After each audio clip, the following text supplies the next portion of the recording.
Mission Chats with Jon Crowe. My guest today is someone whose story I heard a few years ago, and it's one of those ones that will stick with you. So I'm excited for her to share it with all of us as we listen to these episodes of the podcast.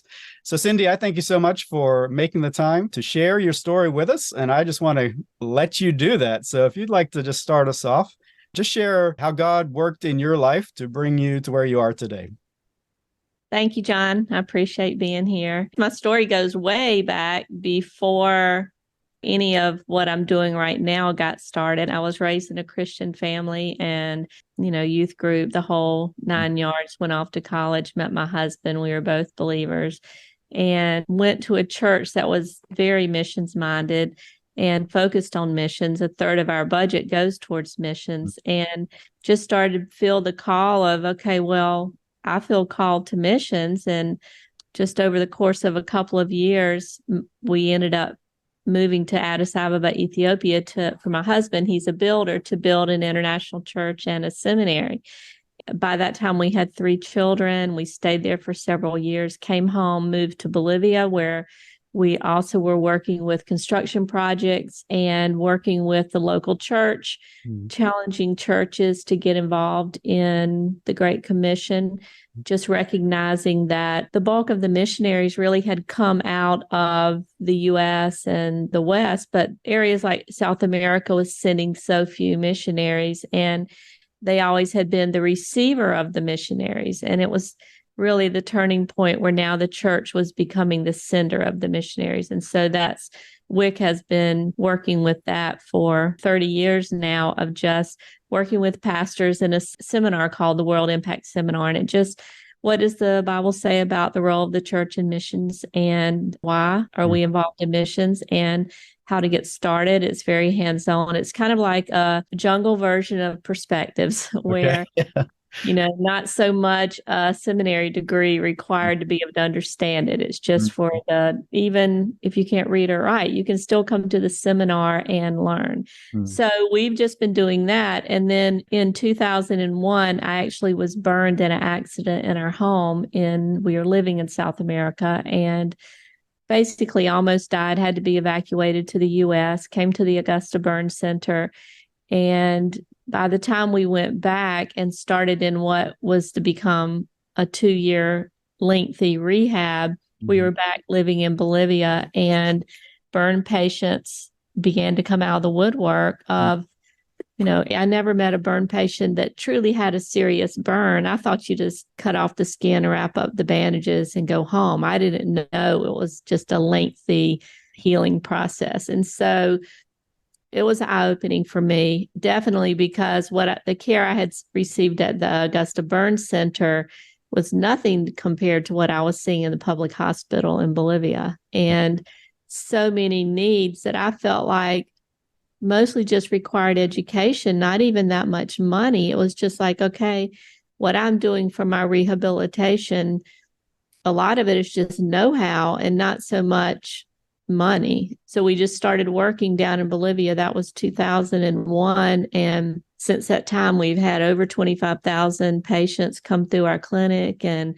we concentrate just on burn rehab and the process of nutrition and hygiene and physical therapy and counseling and all the things that go with burns. And so that's what I do. About 2012, started getting invitations to share what we did, because for about $50 a patient, we could do a whole rehab for what cost hundreds of thousands in the U.S. And so we started sharing our program, and now we work in Bolivia still. We've got our same clinic there, and Tanzania, Ethiopia. We've been to China and to the Mercy Ship, to Nigeria. We work in Egypt, and we work in Palestine. And so it's been really good just over the years seeing how God has opened doors for me to share what I've learned about burn rehabilitation, and how even the most remote hospital anywhere can actually have a program with some education and training. Wow. Yeah, that's fantastic. And to help our guests understand a little bit like what that actually looks like, could you describe kind of what a typical treatment for, a significant burn patient with significant burns? How does that actually, what's that look like? Well, what happens is they generally come into the hospital. They've first been burned. That whole process of skin grafting and survival usually, will take place over several months. For me, it was about 1 month before I had skin grafts and ready to go home. But I would say 1 to 2 months probably in the perfect situation. But then once the skin graft has been completed, then the skin has to heal. And our skin does not just normally heal flat. The skin naturally just wants the fibers to just get out of sort. And so it involves a lot of physical therapy, of stretching. The skin gets super tight, and without some intervention, people can be left with a lot of debilitating contractures. For example, their neck may be permanently attached, or, permanently attached here, their elbow, their arm, just from lack of movement. Right. So just movement. Physical therapy doesn't have to be bells and whistles. You're moving against where it's pulling tight. Right. Then pressure garments, we use a lycra spandex blend fabric, and we make a really tight fitting garment that's almost like replacing your skin, because your skin is sick.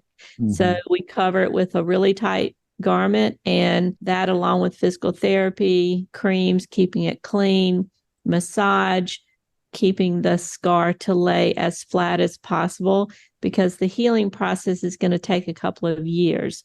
Now it gets better and better. It usually gets worse and worse for about 6 months, and then it begins to heal. But it's still a long-term process while blood is still in that scar and the scar is still active. We see some crazy things. In the U.S., most people never see anything like that because we have good quality care available. But when you get outside of hospital that's going to offer that, you can see some horrible end results that were so preventable by just the process of healing well. So that's what we do, is education and training of how to rehabilitate a burn patient so that they get their movement back, their skin is as flat as possible, and the scarring is as minimal as possible. It is skin. You cannot make a huge scar perfect, but there's a lot that you can do. The skin regenerates itself, and there's a lot that you can do to improve the look of a scar as well. So, it's a long process, but really it's mostly hard work. Effort and hard work is the key. A little bit of money, some fabric, but you could do it without the pressure garments. It's kind of like the luxury of the burn healing. You could wrap with ace bandages just to get the same tightness, or, to lay the skin flat. But it's just nice to have the material, but could do it without it. But the physical therapy of stretching, that's free. It's just knowing what to do. Yeah. Wow, that's fascinating. Now, you mentioned having a clinic in Bolivia. Is that like a physical place that's serving people with the needs in this area? Yes, that is a outpatient clinic. Patients that have been released from the hospital, then they start their rehab. In Bolivia, there's a full-time physical therapy department, and then we have our full-time pressure garment shop. It's about 2 blocks away from the public hospital, and so the patients will go to their physical therapy, and then they'll walk down and come to us for their pressure garment fittings. In the beginning, they'll come every day just to make sure it's fitting right. We work mostly with children, and so just training the mothers how to get the garment sewn properly for it to fit. Does it fit properly? Putting something on a 6-month-old baby and knowing, okay, does it fit? How do you get it on? The kids are screaming, the mother's crying. It's not like, Right. Band-Aid. Yeah, right. It works. And really the beautiful thing about it is that it does take a long time. And so there's always a new mother, but there's always a seasoned mother. And the seasoned mothers are great because they have witnessed that it worked. So they will help the new mothers. They'll walk with them to the pressure garment to see us. They'll call them, give out their phone numbers. We have a WhatsApp group where they can ask questions. It's a long process, but I believe that everyone kind of becomes like a family. You see each other almost every single day. So it's good. It's hard. There's nothing easy about it when your child's been seriously burned. There's a lot of heartache, but they're not alone. And there's other mothers in the same boat, and they really do reach out to each other and encourage each other and chastise each other when they don't show up. And Right. Don't mess with the mama bear, Right. Yeah, for sure. even through there. Yeah. Those mothers, goodness, they could run the burn clinic if we wanted them to. I guess that's the other question I had is, how are you staffing it? Yeah, we have 2 seamstresses that work full time in ours. One of them, Maria, she's been with me now for 23 years. And then the other girl, Sandra, she's the daughter of Juana, who was with me for 23 years. She's just retired. Oh. So, yeah, Sandra is younger, and I'm excited about that. I've known her whole life, and she's an excellent seamstress.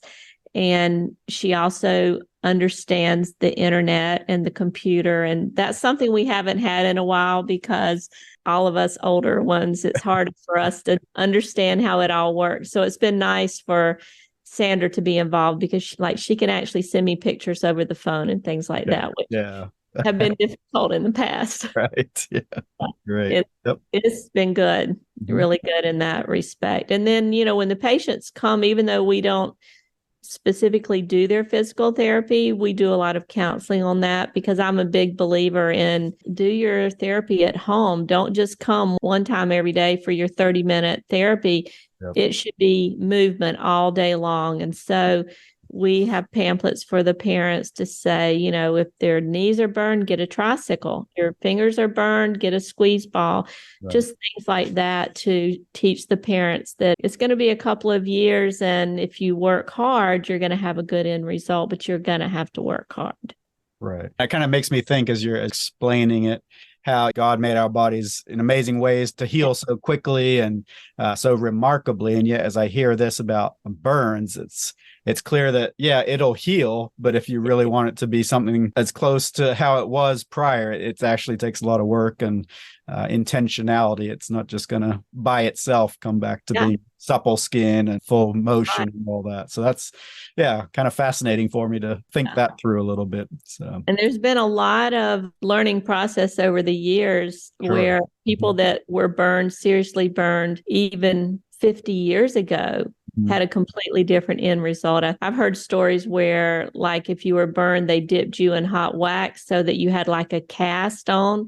And then the next day they crack the cast, wash you up, and then dip you again so that, you don't bend your knee too much or keep your fingers straight. Just a lot of things that now we've learned where we can use splinting and positioning and sleeping without a pillow if your neck is burned. Just a lot of simple things that God gives us the ability for our bodies to heal, but also the intellectual blessing of being able to help just with ideas and coming alongside people to stay with them over a long period of time. Yeah. No, that's wonderful. And now, of course, as you mentioned, you're involved in a multitude of countries now, kind of advising and helping them see how best they can serve people. So I presume that means you're not necessarily on the ground in Bolivia these days, maybe as much as you used to be. Yeah, no, I mostly just visit a couple of times a year. And honestly, they do so well in Bolivia. They don't need me. They could do it without me, which is, you want to work yourself out of a job. So that's a good thing. Yeah. They're excellent at what they do. And mostly I just travel. I spent the last couple of months in Ethiopia working there. There's a children's burn hospital and the Korean hospital with a surgeon, Dr. Einar Eriksson from Norway, fabulous doctor. And he has a unit there for burns. And we do the rehab part with the pressure garments. Wick was working there in the city on a building project. And so I was able to spend 2 months in the hospital there, and that was great. And then in 2 weeks, I'll be in Egypt with Operation Smile.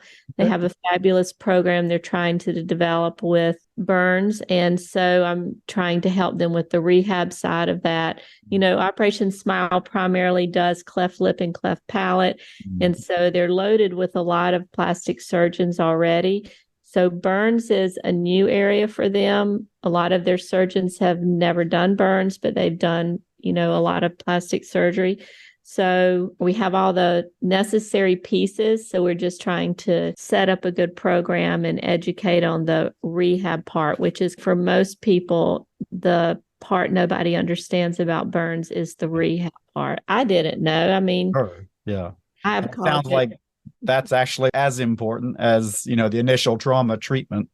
Yeah, they go hand in hand because a horrific burn, if you're just left a vegetable to lay in your bed because you can't walk anymore, you didn't really get your life back, Wow. No, that's fascinating. And it's the same thing I'm remembering from the first time kind of hearing your story, and just like a whole ministry, if you will, that, most people have no clue or no idea about. So I'm super excited for, my audience to hear this story, and how you're using your own personal experience to bless others. And that's wonderful.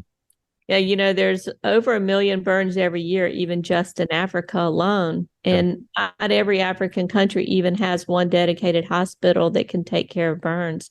So there's a lot that needs to be improved upon. Operation Smile is doing a good job with that, of trying to have the vision of improving burn care. Dr. Erickson, that I work with from Norway, he is the most passionate person about training plastic surgeons how to properly treat burn patients. So there's hope for the statistics to change, but there's a lot of work involved for it to happen. Yeah. Well, thank you. That's great insight. So I appreciate that. Thank you. So I'm going to pause our conversation here at this point today, and I hope you'll tune back in next week to get the rest of my chat with Cindy. It's just been an amazing story of hearing how something that humanly we would say was a horrific experience, and God's used that to allow her to minister to so many over these past years and really make a practical difference in the lives of those who are patients of significant burns. So tune back in then, and till then, God bless you. Find us online at missionchats.com